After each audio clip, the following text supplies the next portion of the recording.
Welcome to CUTV Newsbriefs. I'm Zoltan Somoru. On October 3rd, Bloc Québécois MP Suzanne Tremblay said that since Quebec's Anglophones have it so good, they should have their federal grants cut more harshly than Francophones in the rest of Canada. Tremblay made this suggestion in Parliament 2 days before Human Resources Minister Lloyd Axworthy presented proposals for social program reforms that recommended cuts in federal spending. Tremblay said that Axworthy should be cutting from those who've already had it pretty good up to now, in other words, the English-speaking minority in Quebec. Tremblay's speech was part of a House of Commons debate on Bill C-53, which establishes the new Heritage Canada Department by bringing together responsibility for official languages, multiculturalism, national parks, culture, and communication. Tremblay said that Bill C-53 and the Heritage Canada Department emphasize Canadian identity and values, and therefore will erode Quebec's distinctive qualities and undermine the French language and culture. But Heritage Minister Michel Dupuis said the reshaped department would continue to bolster both minority language communities. Dupuis also stated that Canada's official languages are inextricably linked to Canadian identity and culture. And in Concordia news, the Board of Representatives found Concordia Student Union President Marika Giles and Orientation Coordinator James Edwards to be disorganized. The informal meeting last week revealed that there was no budget planned. Orientation Week was given a budget of approximately $3,000. The final bill, however, came out to over $40,000. Despite the fact that last year's orientation chair, Michel Soso, had compiled a report of recommendations, the proposal was unheeded. Neither Giles nor Edwards were aware of any previous documents suggesting a budget outline or organizational advice. Lena Grimes, Student Union co-president during last year's orientation, confirmed that Soso had sent the report. She stated that although it was available, it was difficult to decipher. There was no finished report, merely raw data. One reason the financial report was not compiled was because the Council did not demand one. Edwards acknowledged that forming a budget was a part of his duties, but claimed he was busy and could not keep up with a lot of other duties. Giles did not shy away from any inquiries and stated in last week's link that she will take full responsibility for any mistakes.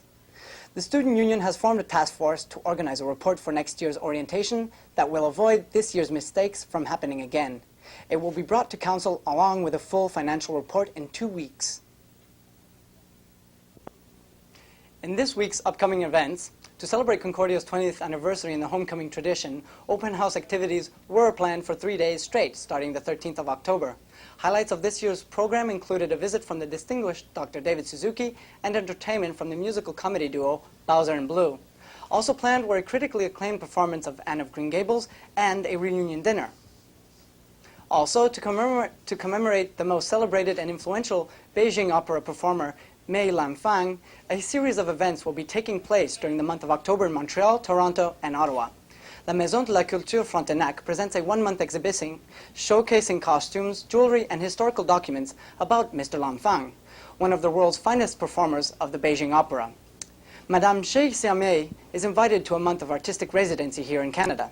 She will conduct lectures in various universities and performing schools. Free tickets are available 2 weeks before the October 22nd date of the Beijing Opera demonstration, featuring Madame Shen Xiamei. For more information, call Suzy Larive at 872-7883.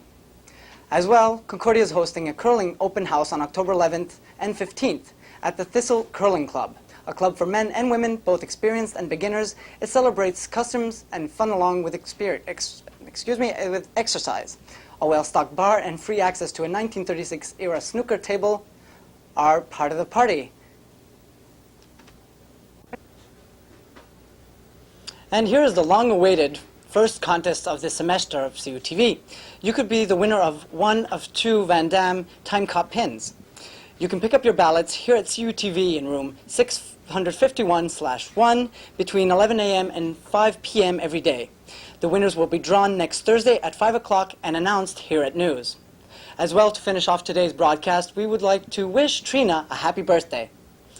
So for this edition of CUTV News Briefs, I'm Zoltan Somoru, wishing you a happy whatever.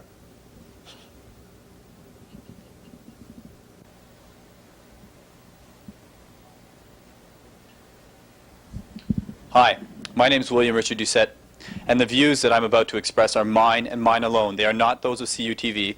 They are not necessarily of those of any other living being on Earth, but they just might be. My editorial is in reference to something that Madame Tremblay of the Bloc Québécois said on August 3rd. She said that the Anglophone minority in Quebec should be one of the groups to whom social services are cut more severely than others because we've been so well off for so long.